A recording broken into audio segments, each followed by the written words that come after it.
Ed here with the Digital Digest, and today I wanted to share a quick unboxing and first look at a portable power station rated at 595 watt hours.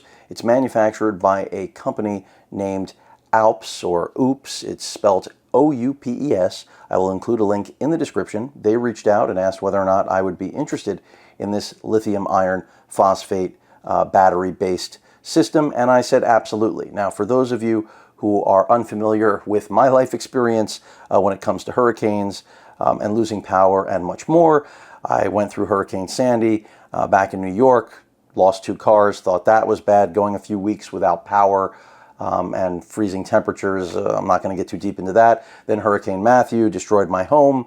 That was, of course, after leaving New York. So now these are the type of products I absolutely appreciate. Now, granted, I get out of the way the majority of the time when a storm rolls into town. I learned my lesson with Sandy, and that's why I didn't stick around for Matthew. But it doesn't always have to be something, life-threatening to lose power and then find yourself wishing you had one of these in your home. And I'm not a fan of gas-powered systems. A lot of people are. Gas generators. I come from the right side. A lot of tape on this. But I am particularly interested in where we're going with these lithium systems now, especially with the safer battery types.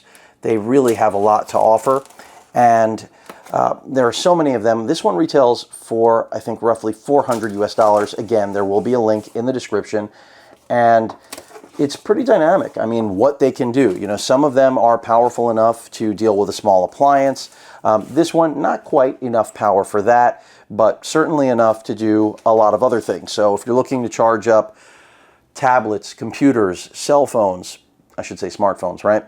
As well as, nearly almost enough for a portable air conditioner, these are the type of devices you want to look at. And then they can also be driven, recharged by solar panels. So that's another really nice feature. But to get the home generator capability, you're going to be looking for something that's more along the lines of 2,000 watts as opposed to the 600 that this delivers. So the adapter, this is what you're going to use to actually charge up the device. Our warranty card is right here.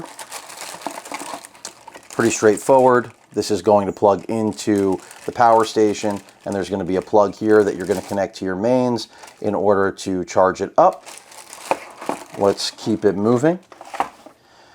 This, I assume, is the cable that connects to that power brick.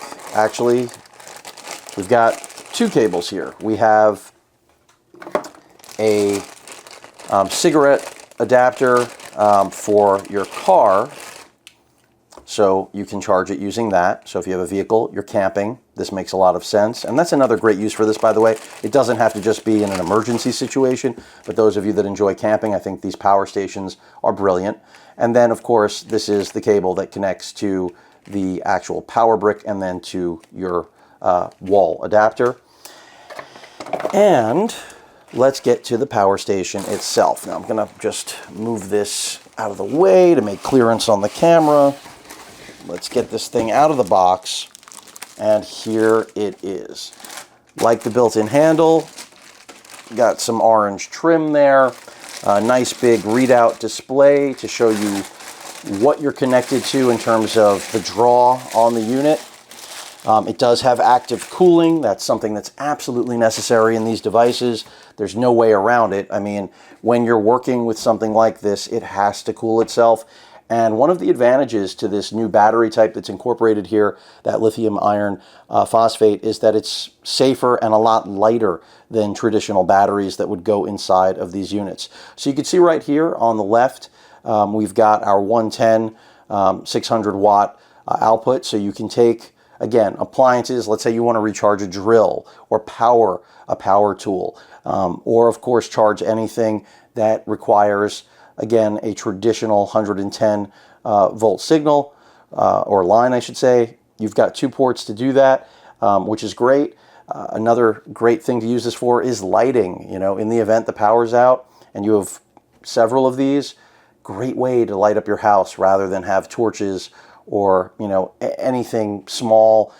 If you want to light up a large space, let's say a kitchen, this is a good way to do that.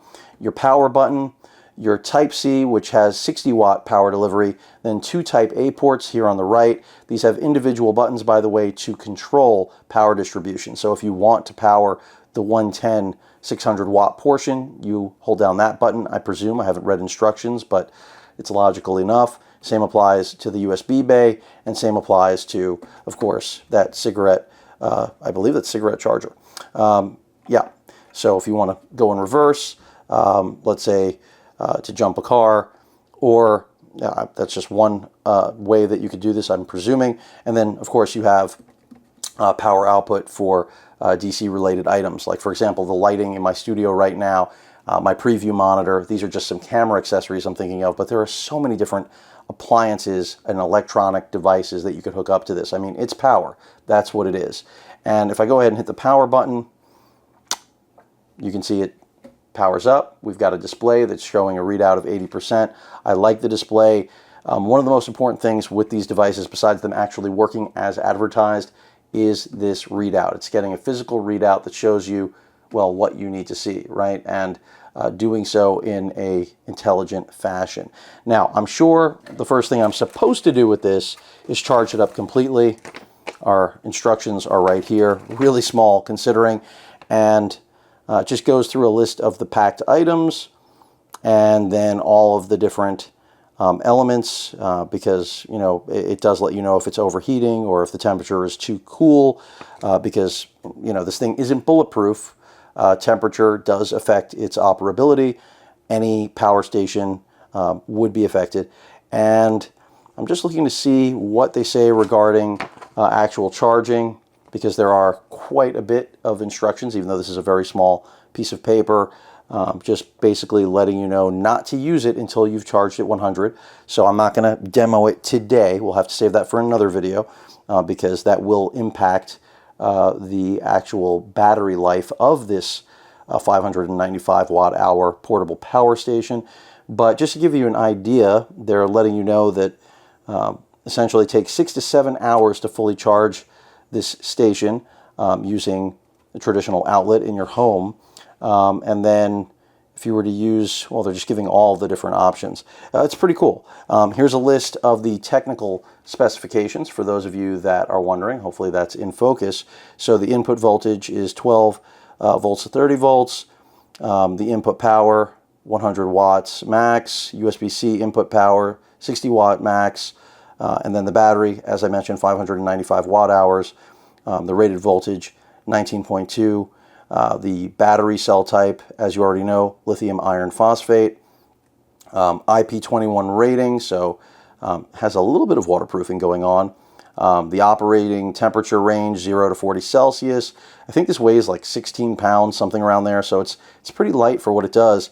And then up here, it just gives you an idea of what it can do in terms of charging. So it can charge your cell phone, it says 42 times based on a 1100, excuse me, so 3,110 milliamp hour battery. 8 times charge a laptop that's 60 watt hours, 17 times for a tablet with 30 watt hours, 50.5 hours for a 10 watt light or lantern, 31 charges to a camera that's 61 watt hours, or 16, excuse me, 8 charges to a drone with a 60 watt hour battery, 10 hours for a mini fridge, another good example of something if you're camping or in your home and, you know, things go out and you don't want spoilage to happen and you do have a mini fridge, because this will not handle a regular fridge. 17 hours for a fan, 30 watt fan, 17 charges to a cordless drill that's 30 watt hours, 16.8 hours to a Wi-Fi router in the event that you want to keep internet going through your home, another good example of usefulness for this. 4.6 hours to a 43-inch TV, so if you want to keep the entertainment going in the blackout, and you still have your smartphone, you know, why not cast to a TV? And then 12.6 hours to a CPAP. That might be the most odd, you know, in the event you have sleep apnea, you have the ability to charge, keep your machine going. We have an input, the 12 volt to 30 volt right there on the side. And then on the other side, I believe this is a light. I think so. I'm looking for any other applicable buttons, but I don't see any. Yes, it is a light. It's fairly bright. So most of these incorporate lights, that it has stages as well as some emergency blinking there, but that's pretty much it. You know, again, fairly compact. The only thing I will say coming out of the box that I would have liked this to have come with, and I'm double checking that it did not, is a carry bag. But that's why the handle is built in. They're presuming you don't need a carry bag. This is going to go in your car, in your garage, something to that effect. But again, as a hurricane vet, and I really hope that no one has to go through that. It's a horrible thing. You know, you do remember very quickly what's important in life when you still have your life, even if all of your possessions are destroyed. And I've gone down that road. These are devices that I think are really ideal, invaluable. It's a must-have. And the more people say to me, you know, are you considering getting a generator, which I've been hearing for years now, since 2016 when I got hit by Matthew. Forget about Sandy. These things didn't exist back then. These are the type of things that I have leaned more into. My interest is with portable power stations. So again, glad that Oupes contacted me to take a look at this, and you will hear more. Any questions or comments, please feel free to post them. Hit that like button. And as usual, please feel free to subscribe, and please stay safe. Later.